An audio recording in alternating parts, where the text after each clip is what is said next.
Bonjour, je m'appelle Lélia. Ces dernières années, j'ai beaucoup voyagé et pu constater que le changement climatique se manifestait déjà sur l'ensemble du globe. Aujourd'hui, comme beaucoup, je m'interroge sur le futur de notre planète. Comment pouvons-nous construire un monde plus durable? C'est pour trouver des réponses que je me suis intéressée à l'Asie, car l'ampleur des défis y dépasse celle des autres continents.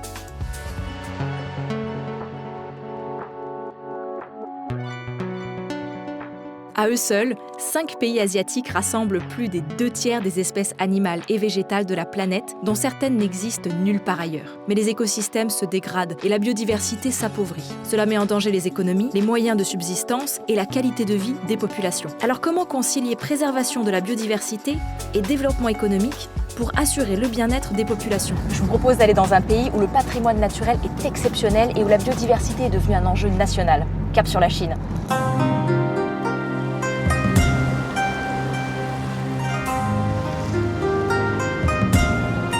Ce pays, dit de mégadiversité biologique, abrite 1/8 de la totalité des espèces de plantes et d'animaux sauvages terrestres, possède 35% des forêts d'Asie et 5% des forêts du monde entier.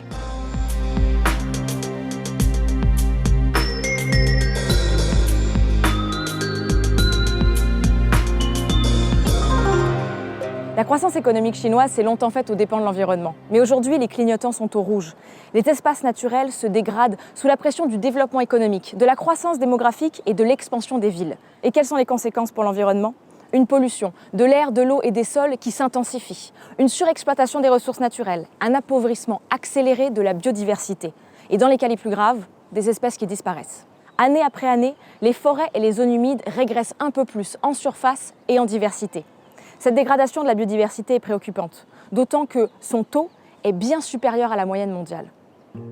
On entend souvent parler de la biodiversité. Mais c'est quoi exactement? Eh bien, c'est tout simplement l'ensemble des êtres vivants, des micro-organismes, des plantes, des animaux et des champignons qui peuplent notre planète. Mais aussi leur diversité génétique et les écosystèmes dont ils font partie. La biodiversité rend des services essentiels et insoupçonnés à l'homme. Elle nous fournit les matières premières indispensables à notre survie, notre eau, notre alimentation ou nos médicaments par exemple. Mais elle participe aussi à purifier l'air, à régénérer les sols, à polliniser les cultures et à stabiliser le climat. Face à ce constat, le gouvernement repense son modèle de croissance. Il a engagé une politique très active sur le plan environnemental et pris des mesures pour dépolluer et préserver ses montagnes, ses forêts et ses eaux.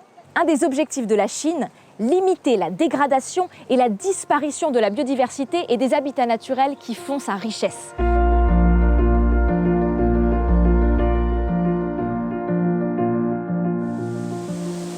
Pour y parvenir, une solution efficace a été trouvée. Le gouvernement s'est lancé dans une grande réforme de son système national des aires protégées. Le principe, protéger la biodiversité tout en valorisant le territoire, en créant des emplois et en produisant de la richesse. Vous êtes curieux d'en savoir plus? Alors suivez-moi. Un lieu a retenu mon attention, Sientu. Et on y va.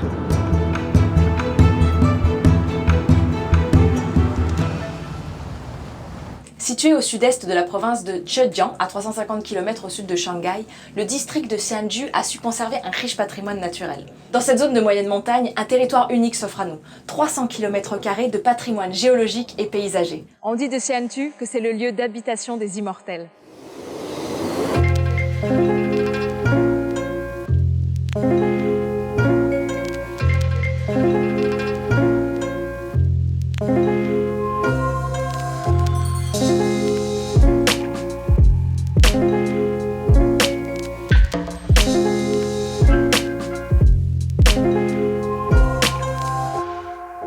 C'est ici, en 2014, que le projet pilote de construction d'un parc national a vu le jour.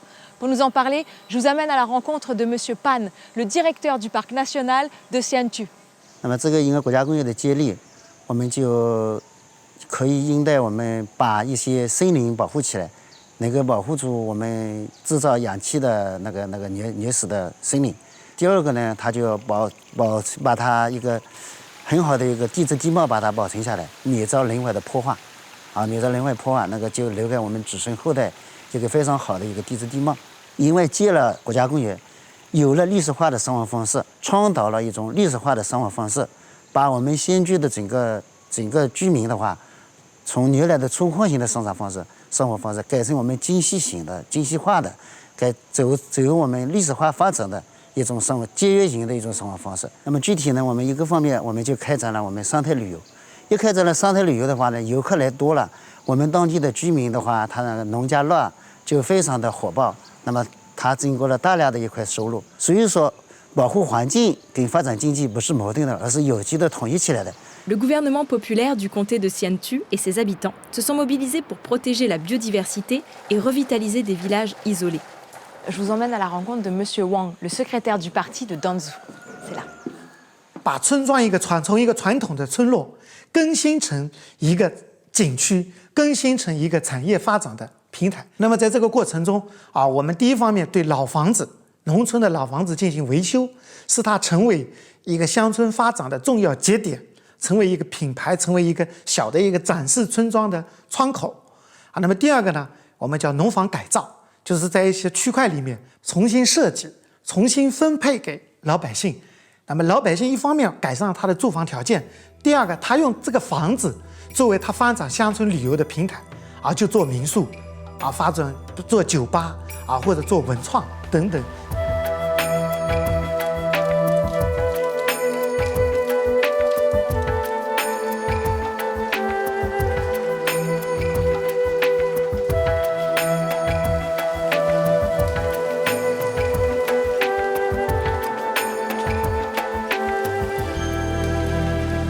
En Chine, les acteurs publics et privés français participent à la valorisation et à la protection de la biodiversité. Le modèle français de gestion des parcs naturels régionaux fait coexister sur un même territoire habitation, activités économiques comme l'écotourisme et actions de préservation de la nature.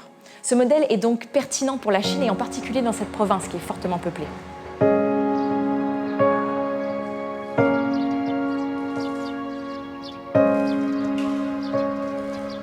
Ainsi, les équipes françaises travaillent aux côtés des équipes chinoises sur la dépollution des sols contaminés par d'anciennes mines de plomb, mais aussi sur le design du futur musée de l'écologie, qui ouvrira prochainement ses portes, ici, à Siantu.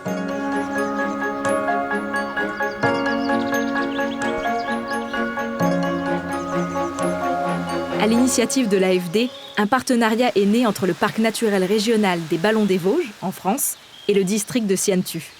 Avant de partir pour la Chine, j'ai pu rencontrer Bernard Metz, le vice-président du parc naturel régional des Ballons des Vosges. Il va nous parler de cette étonnante coopération.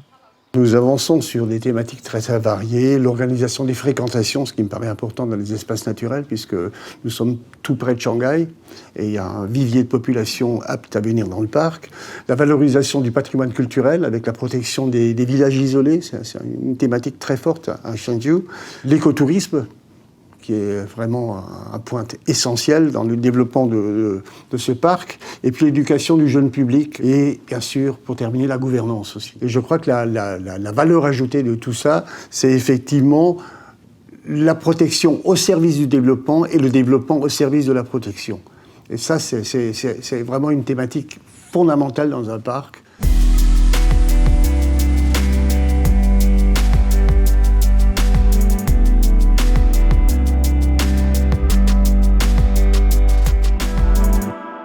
Le district de Siantu montre l'exemple. Il protège son patrimoine naturel tout en créant de l'emploi et de la richesse. Face à la dégradation rapide de nombreux écosystèmes, il est indispensable de mettre en œuvre et d'inventer de nouveaux modèles d'organisation territoriale permettant une coexistence harmonieuse entre l'homme et la nature. Les défis à relever sont encore nombreux pour préserver notre biodiversité. Mais d'autres sujets méritent qu'on s'y intéresse. Vous me suivez ?